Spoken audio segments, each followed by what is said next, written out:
नमस्कार, मैं मोहित शर्मा आप सभी का स्वागत करता हूं आपका अपना चैनल शर्मा जी जीएस अड्डा में। तो बिहार स्पेशल सीरीज को कंटिन्यू करते हुए आज हम लोग उसका नेक्स्ट पार्ट देखेंगे। हालांकि देखिए, बिहार स्पेशल का जो सीरीज चल रहा है इसमें तो एंशिएंट हिस्ट्री चल ही रहा है। यदि इसको आप कवर करते हैं सीरीज को तो आपका बिहार स्पेशल तो कवर होगा ही होगा, प्लस में आपका जो एंशिएंट हिस्ट्री जो पढ़ना है, इंडियन एंशिएंट हिस्ट्री, उसका भी कुछ टॉपिक आपका इसमें कवर होगा। तो आज हम लोग देखने वाले हैं जैन धर्म के बारे में देखेंगे।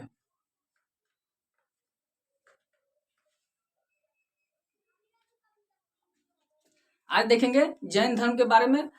और जैन धर्म से जितने भी क्वेश्चन पूछे जा चुके हैं, वो आपका यूपीएससी हो या स्टेट, किसी भी स्टेट पीसीएस का एग्जाम में आपका जैन धर्म से जो भी क्वेश्चन पूछा गया है उन सभी क्वेश्चन का संग्रह आज आपको इसमें मिलेगा।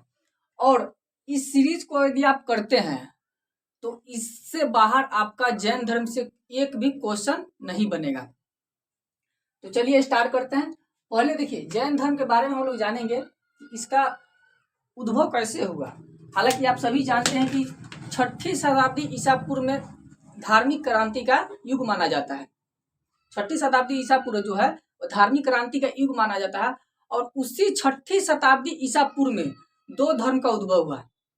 हालांकि 6ठी शताब्दी ईसा पूर्व में अनेकों धर्म का उद्भव हुआ, लेकिन उसमें जो महत्वपूर्ण जो दो धर्म निकले वो था आपका जैन धर्म और बौद्ध धर्म। दो धर्म कौन कौन निकला? जैन धर्म प्लस बौद्ध धर्म। अब देखिए, अब क्वेश्चन पूछा जाता है कि जैन धर्म और बौद्ध धर्म का उद्भव कब हुआ। तो 6ठी शताब्दी ईसा पूर्व के मध्य वो अब धार्मिक क्रांति का युग माना जाता है। और उसी युग में ये महत्वपूर्ण दो धर्म का उद्भव हुआ, जो आपका जैन धर्म और बौद्ध धर्म। 6ठी शताब्दी ईसा पूर्व में, ठीक है। अब हालांकि आज हम लोग देखेंगे जैन धर्म, फिर इसको कवर कर लेंगे, तो फिर नेक्स्ट सेशन में हम लोग देखेंगे बौद्ध धर्म। तो पहले हम लोग देखते हैं जैन धर्म। देखिए, जैन धर्म में टोटल 24 तीर्थकर थे। अब 24 तीर्थकर थे तो हम लोग को 24 को नहीं पढ़ना है। हालांकि 24 से क्वेश्चन नहीं बनता है, जिससे क्वेश्चन बनता है जो मेरे लिए इंपॉर्टेंट है उसी को आज हम लोग कवर करेंगे। तो महत्वपूर्ण जो हम लोग का है उसको देखेंगे। देखिए, कुल 24 तीर्थकर थे, जिसमें ऋषभनाथ पहले थे। जो जैन धर्म का पहला जो तीर्थकर था वो ऋषभनाथ थे। अब ऋषभनाथ से क्वेश्चन पूछा जाता है कि पहले तीर्थकर कौन थे। तो पहले तीर्थकर ऋषभनाथ थे, जिनका प्रतीक चिन्ह था बैल। ठीक है, पहले तीर्थकर थे ऋषभनाथ, जिनका प्रतीक चिन्ह था बैल। और देखिए, पार्श्वनाथ थे 23वें तीर्थकर, जिनका प्रतीक चिन्ह सर्प था। और 24वें और तथा अंतिम थे महावीर स्वामी, जिनका प्रतीक था सिंह। अब पहले क्या थे? पहले आपका ऋषभनाथ थे, जिनका प्रतीक चिन्ह था बैल। और 23वें जो तीर्थकर थे पार्श्वनाथ। ठीक है, पार्श्वनाथ 23वें तीर्थकर थे, जिनका प्रतीक चिन्ह था सांप, जिसको सर्प कहा जाता है। और ये पार्श्वनाथ 23वें तीर्थकर थे। और 24वें कौन थे? महावीर स्वामी, जिनको हम लोग पूरे सेशन में महावीर स्वामी को कवर करेंगे। और इनका जो प्रतीक चिन्ह था वह सिंह था। और ये महावीर स्वामी 24वें तीर्थकर थे। अब देखिए, महावीर स्वामी के बारे में पढ़ते हैं। तो महावीर स्वामी का जो जन्म हुआ था 599 ईसा पूर्व, वो कुंडल ग्राम वैशाली, जो आज का वैशाली जो बिहार में पड़ता है, वैशाली गणराज, उस वैशाली में कुंडल ग्राम नामक स्थान पर 599 ईसा पूर्व में इनका जन्म हुआ था। किनका? महावीर स्वामी का जन्म 599 ईसा पूर्व में वैशाली के कुंडल ग्राम में इनका जन्म हुआ था। ठीक है, और ये ज्ञात्री कुल से संबंध रखते थे। जो क्षत्रिय कुल थे उनसे संबंध रखते थे। और इनके बचपन का नाम था वर्धमान। अब यहां से देखिए क्या क्या क्वेश्चन पूछा जाता है कि महावीर स्वामी के बचपन का नाम क्या था। तो महावीर स्वामी के बचपन का नाम था वर्धमान था। और ये किस कुल से संबंध रखते थे? तो ये ज्ञात्री कुल से संबंध रखते थे, जो क्षत्रिय कहा जाता था। ठीक है, और इनका जन्म कहाँ हुआ था? तो कुंडल ग्राम वैशाली में इनका जन्म हुआ था। और इनके जन्म से भी क्वेश्चन पूछा जाता है कि इनका जन्म किस ईसा पूर्व में हुआ था। तो इनका जन्म हुआ था 599 ईसा पूर्व के मध्य कुंडल ग्राम नामक स्थान पर इनका जन्म हुआ था, जो ज्ञात्री कुल से संबंध रखते थे। ठीक है। इनके बचपन का नाम वर्धमान था। अब नेक्स्ट देखेंगे, इनके पिता के बारे में जानेंगे, इनका बैकग्राउंड। तो इनके पिता का नाम था सिद्धार्थ, ठीक है, जो यात्रिक गणराज्य का प्रमुख हुआ करते थे। इनके पिता का नाम था सिद्धार्थ, जो यात्रिक जो गणराज था ना उनका प्रमुख हुआ करते थे। कौन? ये सिद्धार्थ, जो महावीर स्वामी के पिता थे। और महावीर स्वामी था, इनका विवाह हुआ था यशोदा नामक स्त्री से। अब इनकी पत्नी से भी क्वेश्चन पूछा जाता है कि महावीर स्वामी का विवाह किनके साथ हुआ था। तो महावीर स्वामी का जो विवाह हुआ था वो यशोदा नामक स्त्री से विवाह हुआ था, जो इनकी एक पुत्री हुआ, ठीक है ना। महावीर स्वामी की पुत्री हुई जिसकी नाम है प्रियदर्शना। महावीर स्वामी की पुत्री का नाम क्या है? प्रियदर्शना। और जिसका विवाह, प्रियदर्शना का विवाह जमाली से हुआ था, ठीक है। अब यहाँ से इनकी पुत्री से भी क्वेश्चन पूछा जाता है कि महावीर स्वामी की पुत्री का नाम क्या है। तो महावीर स्वामी की पुत्री का नाम प्रियदर्शना है, तथा महावीर स्वामी की पत्नी जो है, पत्नी का नाम यशोदा है, ठीक है। यहाँ से हम लोग देख लिए क्वेश्चन यहाँ क्या क्या क्या बन सकता है। हालांकि इससे बाहर आपका क्वेश्चन एक भी नहीं बनेगा, जो जो क्वेश्चन बनेगा उसको बता देंगे, ठीक है ना। आप लोग घटना चक्र यदि बुक सॉल्व कीजिएगा, उसमें आपका पूरा यूपीएससी से लेकर स्टेट पीसीएस का जो भी क्वेश्चन पूछा गया है उन सभी क्वेश्चन आपको यहाँ जो भी क्वेश्चन है ये सभी क्वेश्चन आपको घटना चक्र में मिल जाएगा। अब देखिए, अब इनका तो फैमिली बैकग्राउंड देख लिए महावीर स्वामी का। अब इनके कुछ शिक्षा दीक्षा की बात किया जाए तो इनको जो ज्ञान की प्राप्ति हुआ था वो जिरिम्भिका ग्राम के समीप जो हुआ था ना, रिजुपालिका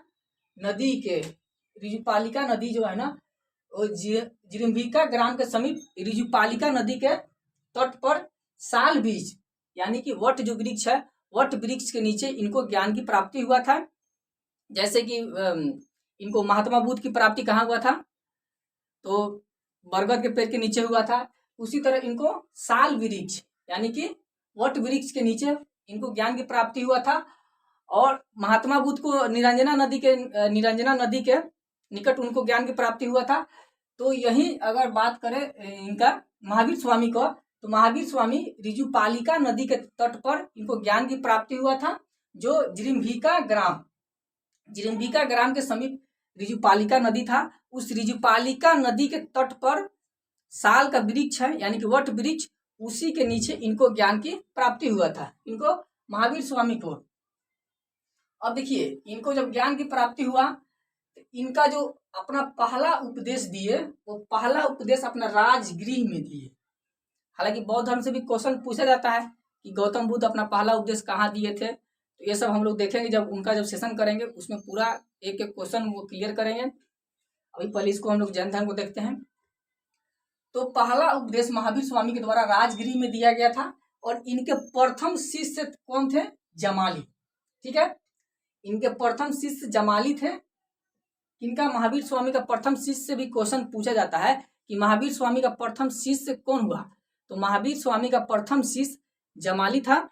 और ये पहला उपदेश कहाँ दिए थे महावीर स्वामी? तो पहला उपदेश राजगिरी यानी कि जो आज का राजगीर है वहां अपना पहला उपदेश दिए थे। और इनका जो पहला शिष्य था वो जमाली था। और इनके जो समकालीन शासक थे यानी कि जैन धर्म को मानने वाले कौन कौन शासक हुए एंशिएंट में, उसको देखेंगे। इससे भी क्वेश्चन पूछा जाता है। आपको मैच द फॉलोइंग दे देगा क्वेश्चन कि यहाँ बताइए कि जैन धर्म का समकालीन शासक कौन कौन था। इसको स्टार लगा लीजिएगा, ठीक है। ये बहुत ही इंपोर्टेंट है ये टॉपिक।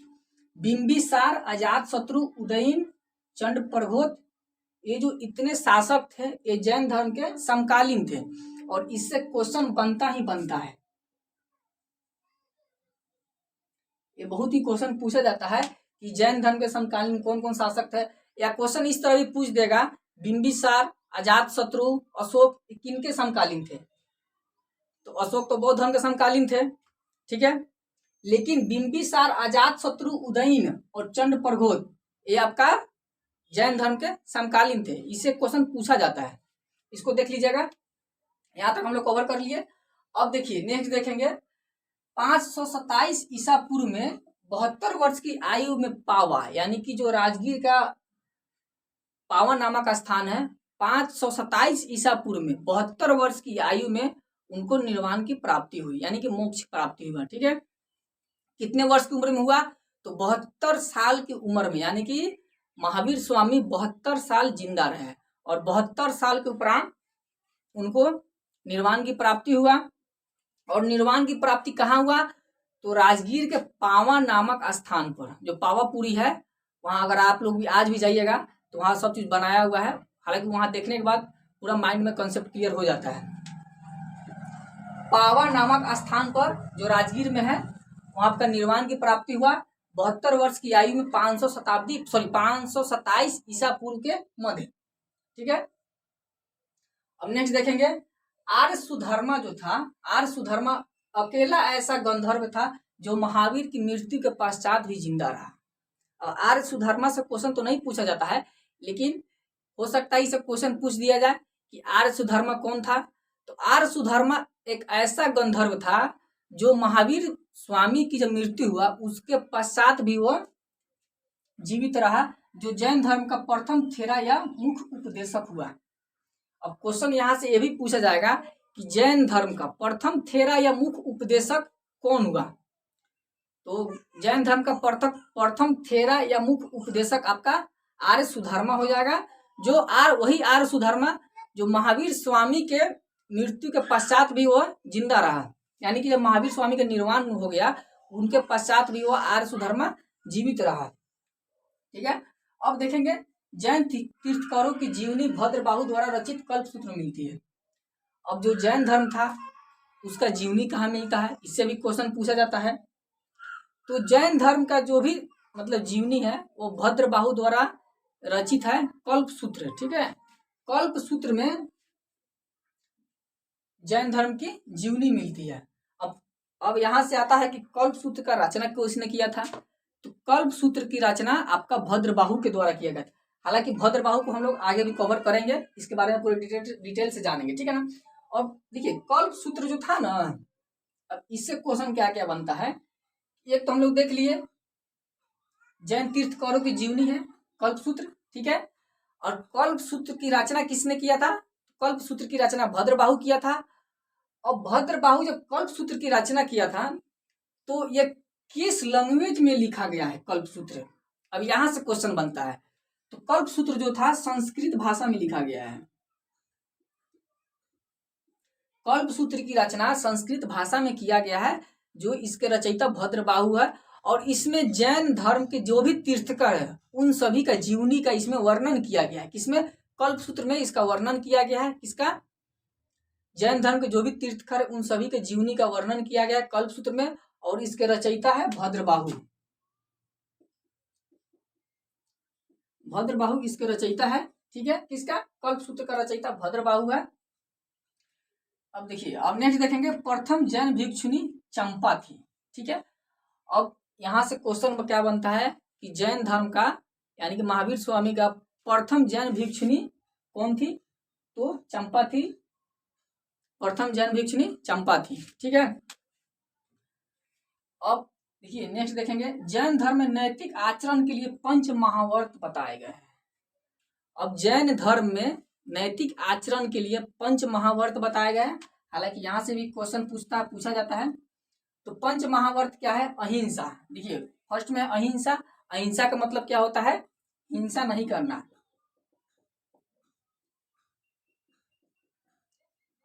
हिंसा नहीं करना, सत्य, सदा सत्य बोलना,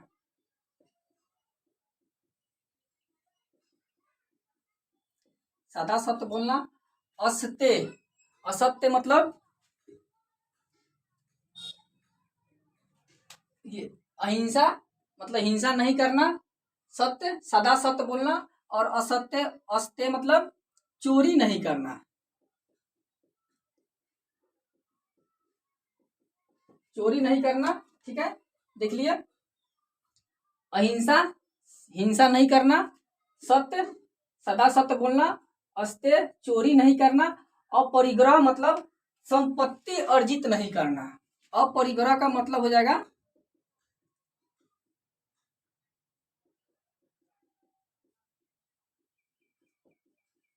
संपत्ति अर्जित नहीं करना। और ब्रह्मचार्य का मतलब होता है इंद्रियों को वश में करना।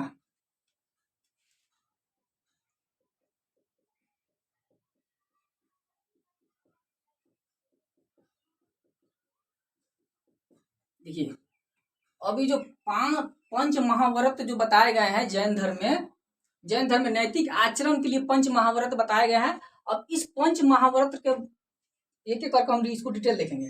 फर्स्ट में है अहिंसा।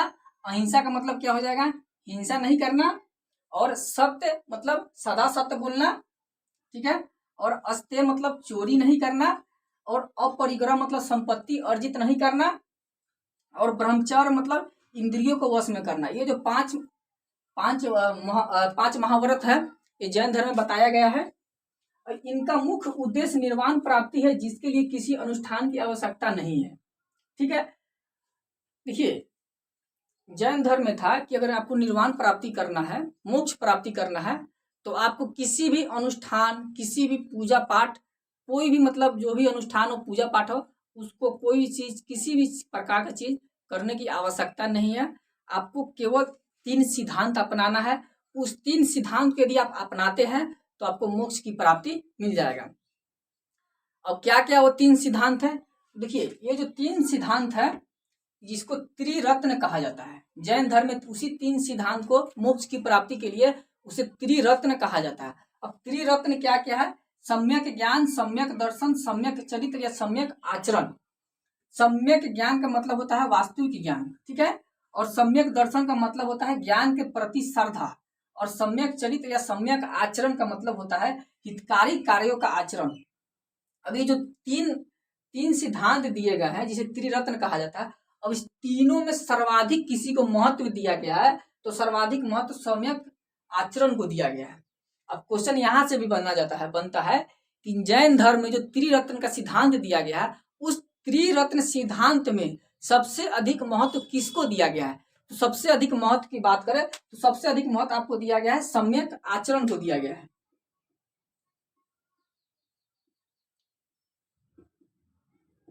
सम्यक आचरण या सम्यक चरित्र। अभी जैन धर्म में सबसे अगर महत्व किसको, सबसे ज्यादा अगर महत्व दिया गया है तो आपका सम्यक आचरण या सम्यक चरित्र को दिया गया है। यहां तक हम लोग क्लियर कर लिए। अब देखिए महावीर स्वामी थे, अब वो जैन धर्म का जो प्रचार प्रसार करते थे, हालांकि वो भी अपना धर्म का प्रचार प्रसार किए, और जो प्रचार प्रसार किए तो ये प्राकृतिक भाषा का प्रयोग किए थे, प्राकृत भाषा का प्रयोग किए थे, तथा जैन धर्म के जो भी ग्रंथ है वो आपका अर्धमगही भाषा में लिखा गया था।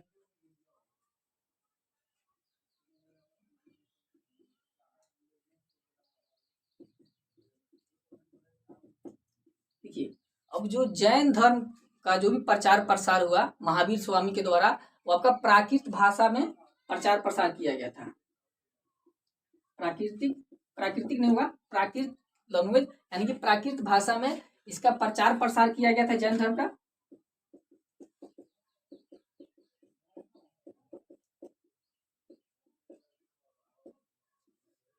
प्राकृत भाषा में जैन धर्म का प्रचार प्रसार किया गया था महावीर स्वामी के द्वारा, और जैन धर्म का जो भी यानी कि जो भी उनका ग्रंथ लिखा गया था वो ग्रंथ आपका अर्धमगधी भाषा में लिखा गया था।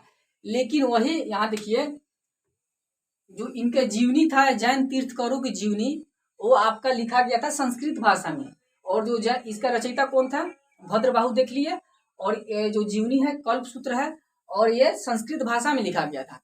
लेकिन इनका जो जीवनी था संस्कृत भाषा में, ठीक है, लेकिन जो इनका ग्रंथ लिखा गया था वो अर्धमगधी भाषा में लिखा गया था, ठीक है, अर्धमगधी भाषा में लिखा गया था इनका ग्रंथ।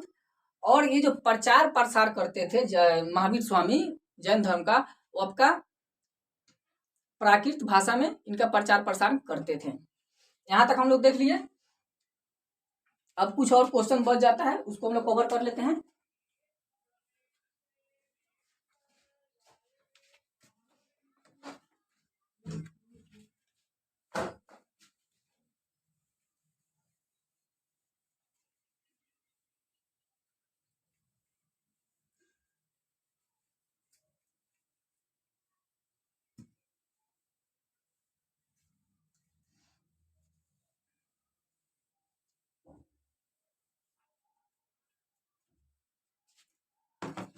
अब क्वेश्चन क्या बनता है, जैन संप्रदाय जो जैन धर्म के संप्रदाय थे, वो जैन संप्रदाय कितने भागों में बटा हुआ था।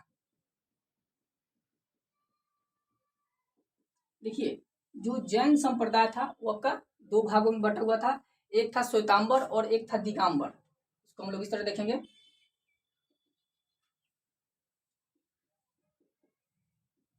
श्वेतांबर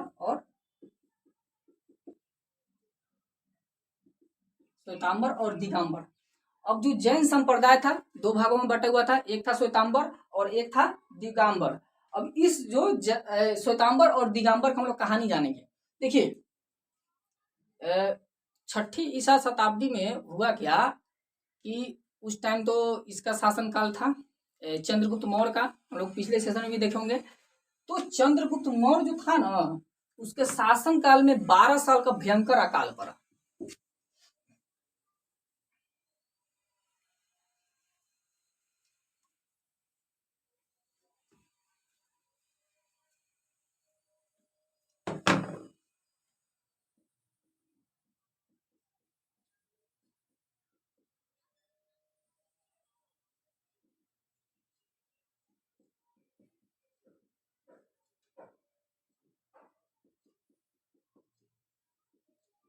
देखिए श्वेतांबर दिगंबर।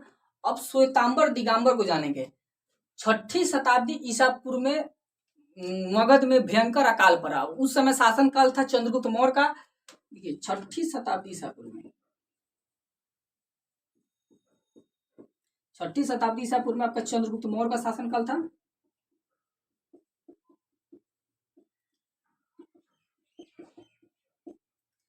उस समय 12 साल का भयंकर अकाल पड़ा था।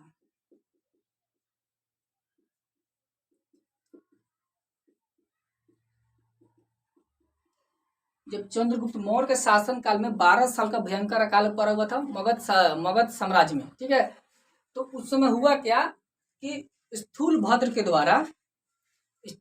द्वारा कुछ लोग, इनके जो जैन धर्म के मानने वाले अनुयायी थे, वो चले गए आपका कर्नाटक की तरफ, यानी कि दक्षिणी भारत, जहां आपका सरवन बेलगोला कर्नाटक में स्थान है, सरवन बेलगोला, जहां हालांकि हम लोग बताए हुए थे कि वहीं पर आपका चंद्रगुप्त मौर्य के द्वारा क्या किया जाता है, सरवन बेलगोला में संलेखना विधि से अपना प्राण को त्याग दिया जाता है।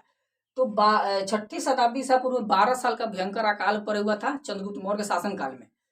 तो जो कुछ अनुयायी थे अपने जान बचाने के लिए, यानी कि भूखे मरने के लिए, उससे बचे, भूखे नहीं मरे, इसलिए कुछ लोग चंद्रगुप्त मौर्य के साथ स्थूल भद्र के नेतृत्व में चले गए आपका कहाँ, तो वो चले गए वहां दक्षिण भारत में चले गए।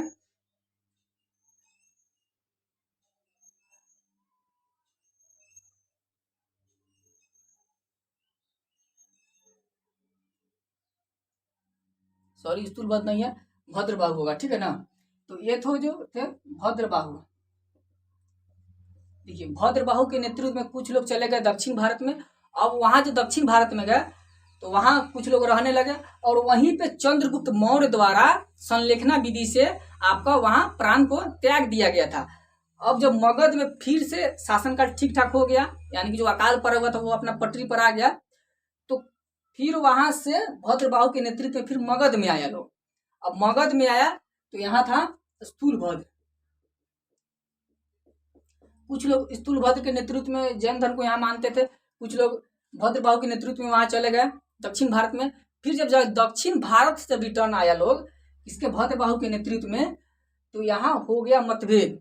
देखिए ये लोग जब वहां गए ना भद्रबाहु, तो ये लोग जब वहां से रिटर्निंग आए तो ये लोग नंगा रहते थे, यानी कि बिना बिना कपड़ा का रहते थे, और ये लोग कपड़ा पहनते थे। ये लोग नंगा रहते थे और ये लोग कपड़ा पहनते थे।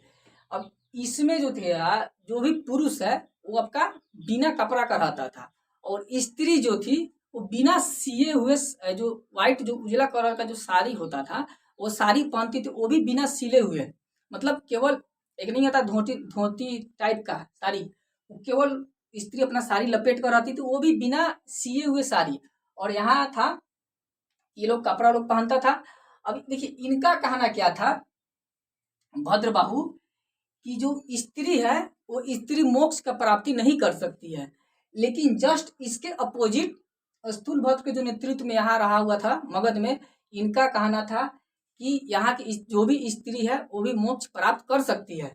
अब इसी कारण दोनों में हो गया टक्कर। टक्कर का कारण एक और था कि आप जब अकाल पड़ा मगध में तो आप सभी को छोड़कर चले गए, यानी कि इसको बोलते हैं आप सभी को छोड़कर चले गए अपने सेल्फ के लिए। इसी कारण दोनों में हो गया टक्कर, भद्रबाहु और स्थूलभद्र में। अब इन दोनों में टक्कर हुआ, उसी टाइम जैन संप्रदाय दो भागों में बट गया। एक हो गया श्वेतांबर और एक हो गया दिगंबर। श्वेतांबर का मतलब हो गया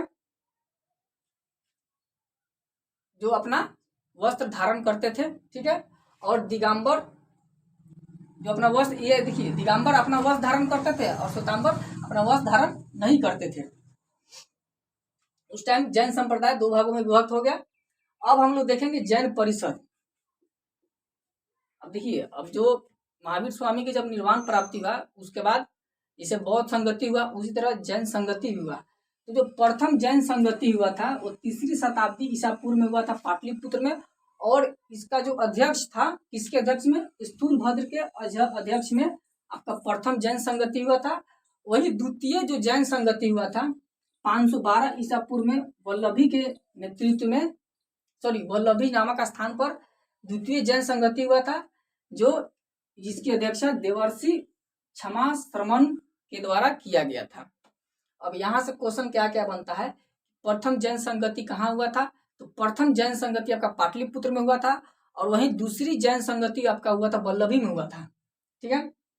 और प्रथम जैन संगति 3री शताब्दी ईसा पूर्व में हुआ था, और वहीं दूसरी जैन संगति 512 ईसा पूर्व में 512 ईस्वी में हुआ था, ईसा पूर्व नहीं ईस्वी में हुआ था। और जो प्रथम जैन संगति पाटलिपुत्र में हुआ था और सेकेंड वल्लभी में हुआ था, और प्रथम की अध्यक्षता आपका भद्रबाहु किया हुआ था, स्थूलभद्र किया हुआ था, और दूसरा का देवर्षि क्षमा श्रमण के द्वारा किया गया था। आज हम लोग पूरे इस जैन धर्म को क्लियर किए हैं, पूरे को मतलब जितना हो सकता था उसको कवर किए हैं। इससे बाहर आपका जैन धर्म से क्वेश्चन नहीं आएगा, इसके लिए आप लोग टेंशन फ्री रहिए। अब फिर हम लोग इसके बाद जो सेशन करेंगे उसमें मिलेंगे, उसको देखेंगे आपका ये बौद्धिस्ट और जैनिस्ट देखें, बौद्धिस्ट देखेंगे। बौद्धिस्ट जब खत्म हो जाएगा बौद्ध धर्म, उसके बाद ये आता है गुप्त काल। हालांकि हम लोग मौर्य काल तक क्लियर कर चुके हैं, आज जैन भी क्लियर हो ही गया। अब आएगा आपका बौद्ध धर्म, उसके बाद गुप्त काल। धीरे धीरे करते करते इसका भी मतलब एंशियंट हिस्ट्री खत्म कर देते हैं, प्राचीन बिहार का। उसके बाद हम लोग मॉडर्न में घुसेंगे। मिडाइवल को थोड़ा होल्ड कर देंगे, कारण क्या है कि मिडाइवल से बहुत कम क्वेश्चन आता है, इसलिए उसको होल्ड करेंगे। और अभी फिलहाल उसको मॉडर्न जो बिहार है, मॉडर्न बिहार वाला पूरा कवर करेंगे। और आपका जो पॉलिटी वाला सेशन जो स्टार्ट